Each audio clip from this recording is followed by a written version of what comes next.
सुंदरपुर नाम के गांव में रमेश नाम का एक मजदूर रहा करता था। उसके घर में उसकी पत्नी राधा और बेटा चंदू रहा करता था। चंदू चौथी कक्षा में पढ़ता था।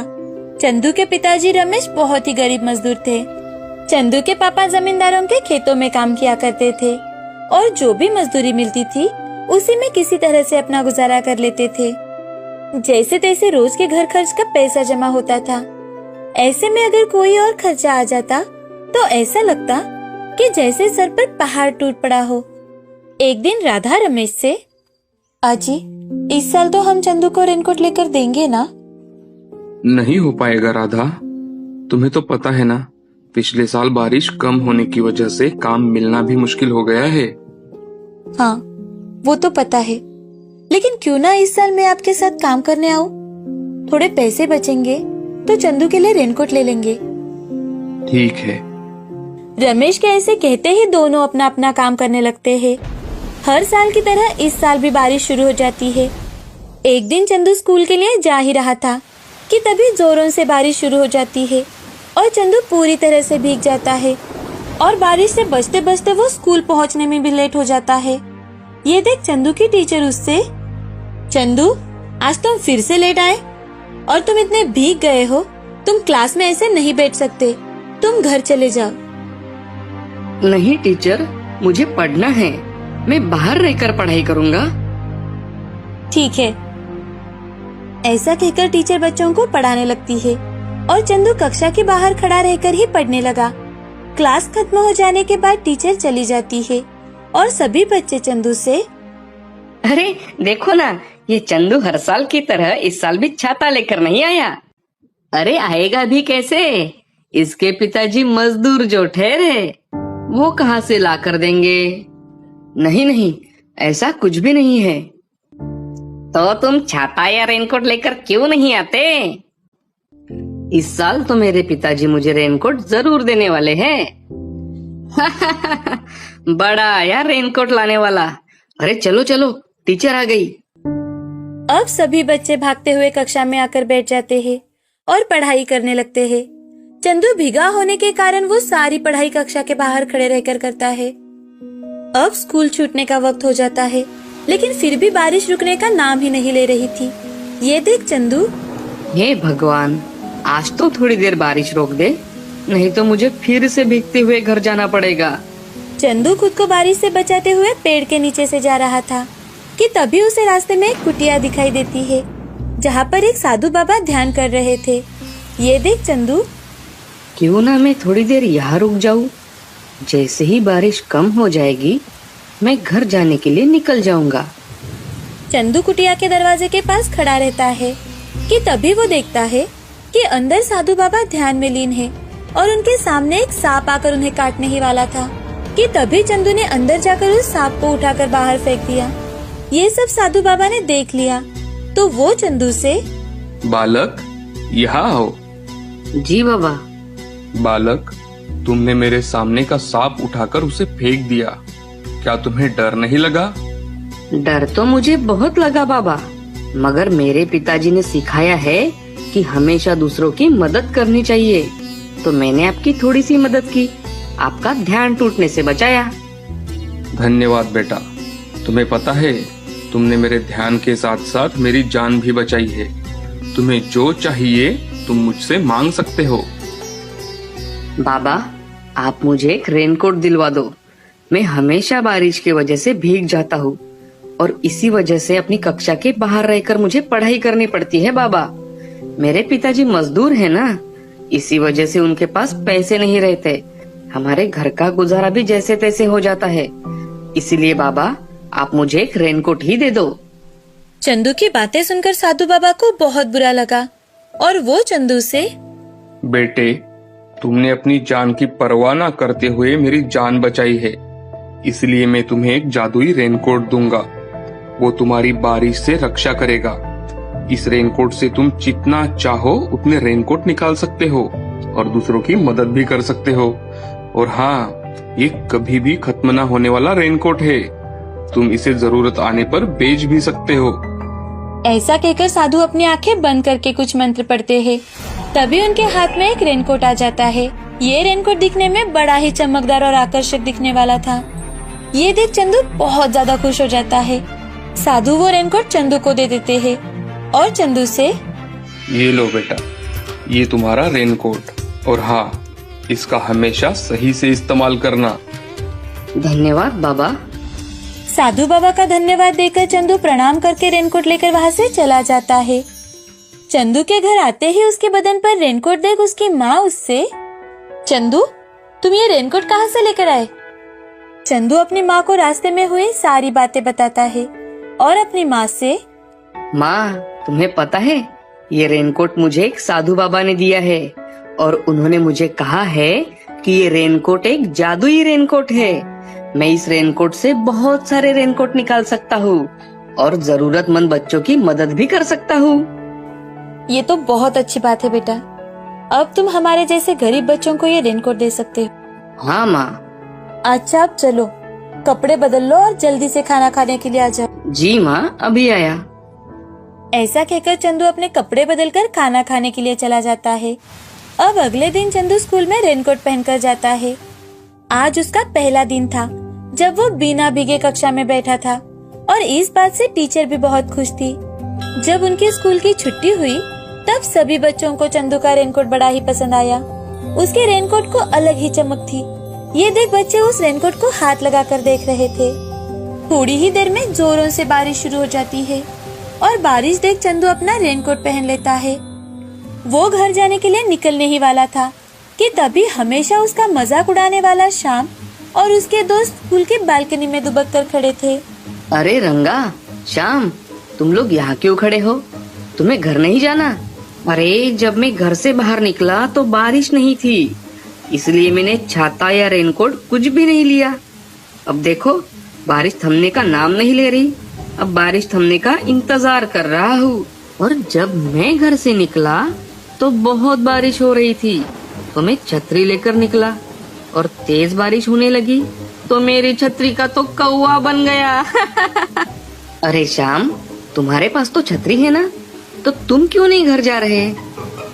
चंदू बोल ही रहा था कि श्याम जोर जोर से चीखता है। अबे चंदू के बच्चे, रेनकोट मिल गया तो स्टाइल दिखा रहा है क्या मुझे? देख नहीं रहा कितनी तेज बारिश हो रही है और छतरी में भीग गया तो सर्दी और हो जाएगी मुझे।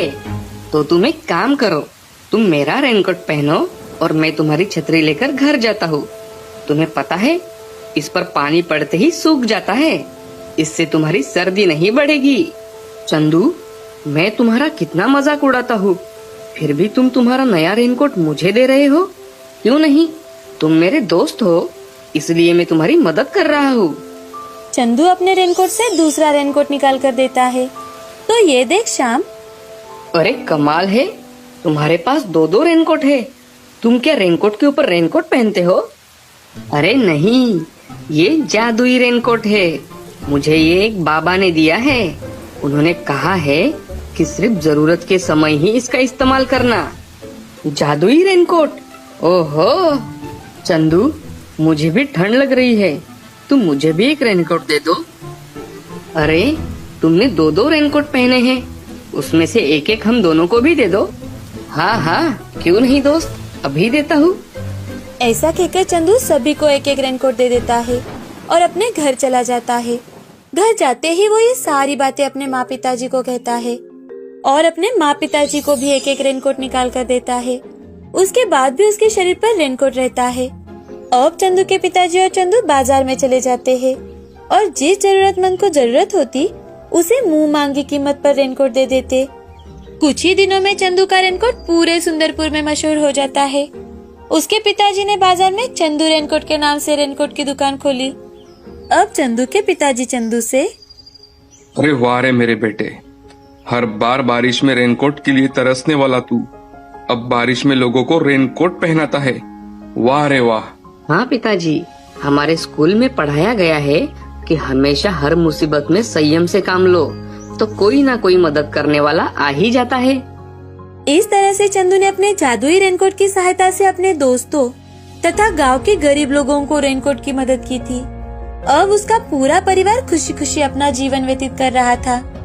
इस कहानी से हमें ये सीख मिलती है कि हमेशा कठिन समय आने पर संयम और नेकी से काम करना चाहिए। मुश्किलें धीरे धीरे आसान हो जाती है। मांडवा नाम के गांव में शिवा नाम का एक मछुआरा अपनी पत्नी सीता के साथ रहता था। वो रोज मछली पकड़ के बाजार में बेचता था और उसी कमाई से अपना गुजारा किया करता था। बारिश का मौसम चल रहा था। जोरदार बारिश के कारण समंदर में बाढ़ आने की संभावना थी और इसीलिए मछली पकड़ने के लिए पाबंदी लगाई गई थी। सारे मछुआरों का उद्योग ना होने के कारण बड़ा ही बुरा हाल था। एक दिन शिवा मन ही मन, अगर ऐसे ही चलता रहा तो भूखे प्यासे सोने की नौबत आ जाएगी। जी सुनते हो, ये बारिश तो रुकने का नाम ही नहीं ले रही। घर का अनाज भी अब खत्म होने आ रहा है। क्या करेंगे? कुछ सोचा भी है आपने? अरे सीता, अब मैं क्या कर सकता हूँ इसमें? अब तो सब किस्मत पर है। अगर कल तक बारिश रुक गई तो अच्छी बात है, नहीं तो अपना क्या होगा क्या पता। शिवा एक बहुत ही नेक दिल और दयालु इंसान था। उसे अपनी कोई संतान नहीं थी। वो हमेशा ही दूसरे बच्चों तथा पशु पक्षियों की मदद किया करता था। इस बारिश में भी उसने अपने घर के आंगन में जानवरों को इस तूफान से बचाने के लिए व्यवस्था की थी। जहाँ गाय, भैंस, कुत्ते एक साथ ही आकर रुकते थे। उसके खुद के खाने के लाले पड़े हुए थे, लेकिन फिर भी वो अपने खाने में से कुछ हिस्सा उन जानवरों को देता था। एक दिन ऐसे ही शिवा खाना लेकर बारिश में उन जानवरों के पास जाने लगता है कि तभी उसकी पत्नी सीता उसके पीछे चिल्लाते हुए कहती है, अरे बस भी करो, यहाँ हम दोनों को खाने के लिए कुछ नहीं बचा और तुम इनको दे रहे हो। आपका क्या मुझे भूखे मारने का इरादा है? अरे सीता, मेरे हिस्से का तुम खा लेना। वैसे भी मुझे ज्यादा भूख नहीं है आज। ऐसा कहकर वो जानवरों को खाना देने जाता है और खाना देकर घर के अंदर आता है। घर के अंदर आकर सोचते सोचते ही सो जाता है। दिन बीत रहे थे। कुछ ही दिनों में उसका सारा राशन खत्म हो जाता है। तो वो जानवरों के पास आकर बैठता है और उनसे बातें करने लगता है। बातें करते करते शिवा, मुझे माफ करना दोस्तों, आज मेरे पास तुम्हें देने के लिए कुछ नहीं है। शिवा आज बहुत दुखी था। वो वहीं पर सोचते सोचते एक कोने में सो जाता है। दूसरे दिन सुबह उसकी आंखों पर सुनहरी धूप गिरती है और उसी धूप के कारण उसकी आंख खुलती है। वो आंखें खोलकर देखता है तो बारिश रुकी हुई थी और सारे जानवर वहां से जा चुके थे। तभी घर के दरवाजे से आवाज लगाते हुए सीता, अजी सुनते हो, देखो तो बारिश रुक गई है। अब मछलियां पकड़ने जाने का इरादा है भी या नहीं? अरे सीता रुको जरा, जा ही रहा हूँ। तुम भी ना सुबह सुबह शुरू हो जाती हो। हाँ हाँ जल्दी करो। शिवा और सीता की बातचीत चल ही रही थी कि तभी शिवा का दोस्त श्याम उससे, अरे ओ शिवा भाई, क्या तुमने सुना नहीं? समंदर में लगी पाबंदी हटा दी गई है, अब चलो जल्दी। अरे हाँ भाई आया, रुको जरा, अंदर से टोकरी लेकर आता हूँ। अरे क्या शिवा तुम भी, तुम्हारे बाजू में ही तो टोकरी पड़ी है, वो ले लो और चलो जल्दी।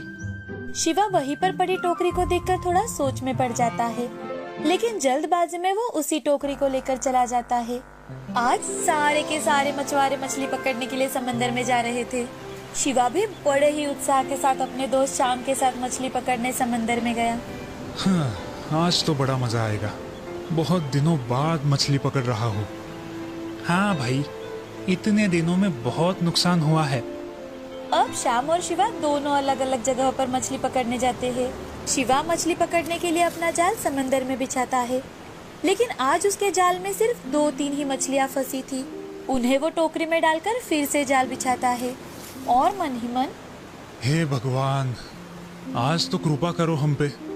अगर ऐसे ही 1-2 मछलियाँ पकड़ते बैठा तो यही रात हो जाएगी, और कहीं फिर से बारिश चालू हो गई तो आज भी हमारे खाने पीने के लाले पड़ जाएंगे। वो मछलियाँ टोकरी में डालने जाता है। जैसे ही वो मछलियाँ टोकरी में डालता है तो उसकी नजर टोकरी में पड़ती है। पहले डाली हुई सारी की सारी मछलियाँ सोने की बन चुकी होती है। ये सब देखकर शिवा हैरान हो जाता है कि तभी उसके सामने बड़ी सी रोशनी आती है और उसमें से एक देवी प्रकट होती है और वो शिवा से, इतना चकित ना हो बालक, ये सब तुम्हारे अच्छे कर्मों का ही फल है। बस इतना कहकर वो देवी अदृश्य हो जाती है। शिवा देवी माता को बहुत बहुत धन्यवाद देता है और खुश होकर घर जाने के लिए निकलता है। तभी श्याम शिवा को आवाज लगाते हुए, अरे ओ शिवा, कहाँ चले भाई? लगता है तुम्हें मछलियां नहीं पकड़नी है, भूखे रहने की आदत हो गई है क्या भाई? अरे नहीं भाई साहब, मेरा हो गया। तुम पकड़ो मछलियां, और हाँ, संभल के घर आना। ऐसा कहकर शिवा घर चला जाता है और सीता को सारी बात बताता है। शिवा तुरंत ही जाकर सोने की मछलियां बेच देता है और उस दिन से सारे शहरों में व्यापार करने लगता है। उन सोने की मछलियों की वजह से जो खरीदी हुई जहाज थी, उससे कमाई कर शिवा एक बहुत बड़ा अमीर सेठ बन जाता है। लेकिन हाँ, शिवा ने अमीर होने के बाद भी सबकी मदद करना बंद नहीं किया। वो सब गरीब लोगों तथा हर अनाथ की मदद करता रहा।